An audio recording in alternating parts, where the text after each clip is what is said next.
Շնորհակալություն ազգային ժողովի հարգարժան փոխնախագահ, հարգելի պատգամավորներ, ձեր քննարկմանը ներկայացված զինվորական ծառայության եւ զինծառայողի կարգավիճակի մասին օրենքում փոփոխություններ եւ լրացումներ կատարելու մասին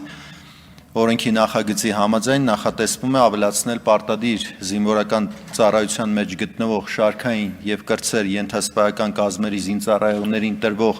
հիմնական արձակուրդային ժամկետները,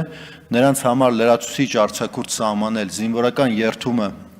ընդունելու կապակցությամբ, ինչպես նաև ռազմական ուսումնական հաստատությունն ավարտած եւ պաշտպանության նախարարության համակարգում կամ ազգային անվտանգության ծառայության սահմանապահ զորքերում սպայական պաշտոնների նշանակված սպաների համար գործող ծառայողական բնակարաններով ապահովման համակարգը փոխարինել իրենց կարիքներին համահունչ հիպոթեկային վարկավորման սեփականության իրավունքով բնակելի անշարժ գույք ձեռք բերելու իրավունքով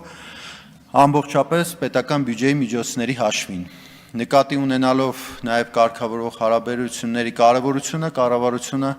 առաջարկում է օրենքի նախագիծը քննարկումն իրականացնել անհետաձգելի ռեժիմով։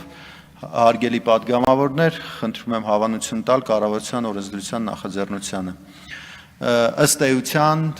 այս պահի դրությամբ շարքային եւ սերժանտական կազմի համար նախատեսված է համապատասխանաբար ծառայության ընթացքում 10 եւ 15 աշխատանքային օրացիային օր արձակուրդ, օրենքի փոփոխությամբ հնարավորություն փոփոխություն կսահմանի, որ կդառնա ընդհանուր բոլորի համար 21 օր, իսկ մարտական հերթապահություն իրականացնող զորամասների համար կստացվի 30 օր։ Երկրորդ մասով փոփոխություն ենք իրականացնում եւ այն կուրսանտները, ովքեր որ կավարտեն ռազմաուսումնական հաստատությունները, իրենց կտրամադրվեն համապատասխան վկայականներ եւ հնարավորություն կձեռնվի, որպեսզի իրենց ընտրությամբ,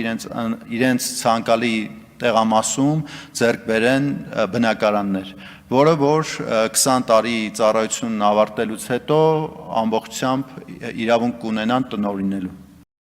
Չմոռանաք հավանել տեսանյութը եւ բաժանորդագրվել Civic AM-ի YouTube-յան էջին։